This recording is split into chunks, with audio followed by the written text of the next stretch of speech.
Hi, I'm Shay from Healey Brothers, and I'm going to talk to you about updating your Sync 3 system. So this is a 2018 Ford EcoSport. I'm going to go over the Sync 3 system software updates, how to check for it, and how to do it, because there are a couple of different ways that I like to go over with you guys. Alrighty, I just wanted to highlight for one moment on why it's important to get your Sync 3 system updated. And basically, if you don't get it updated, one of two things happen. Your screen begins to glitch like crazy, and it definitely takes more than a moment for it to load the screen that you want to go to.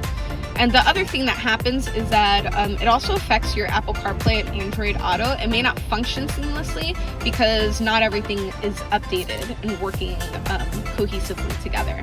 So what you're going to do is make sure your car is on and running. If you actually go ahead and select settings, we're going to focus on one or two things, which is general and Wi-Fi.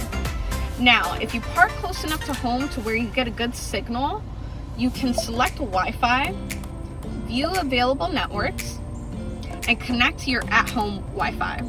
You will select your Wi-Fi and then enter the password. I'm just going to select the random one.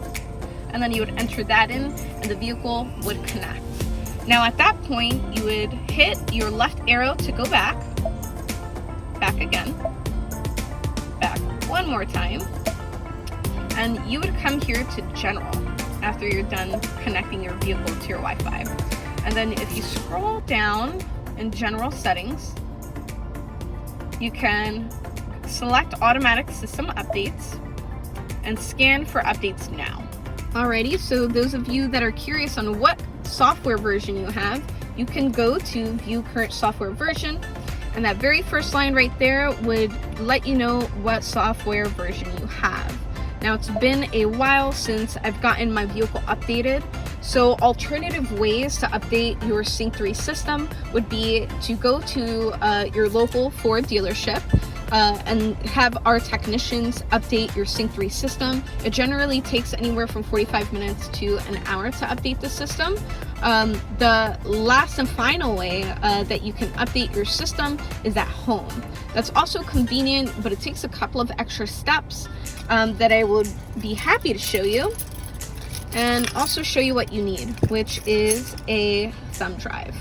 Alright, so the first thing you're going to do is search for owner.ford.com, and if you have a Ford Pass account, that's the information you're going to use to log in to this website.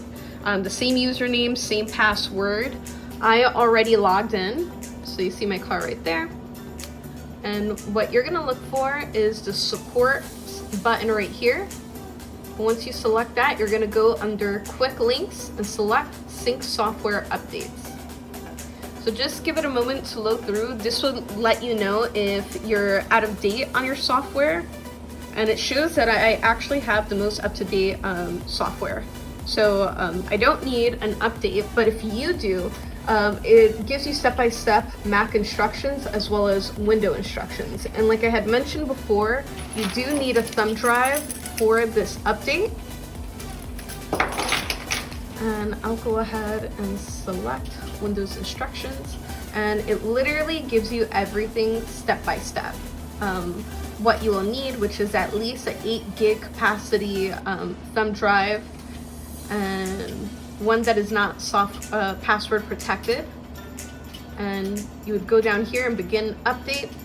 Once you have those things, those two things in the clear, you can begin. Now I'm not going to go through all the way because I don't need an update on my vehicle, but this gives you step 1 of 4. So you would download the file, and then next move the file to USB, to your USB drive. You're going to want to make sure that you plug it in to your computer tower and that you can identify it. Once you plug in your thumb drive, you should get a pop-up. And you would open to view files, and once your update is downloaded, you can next move file to USB. I hope this is helpful. One thing I do want to mention before I wrap things up is that once you have the software update in your thumb drive, what you're going to do is actually take this, as I mentioned, and plug it into your vehicle's USB port. It'll take about 45 minutes to an hour to update, in which you do have to keep your car running. Just remember, if you don't want to go through the hassle of updating your Sync 3 system yourself, you could always stop by Healey Brothers. Our service department is open Monday through Friday, 8 to 5, and Saturday, 10 to 4.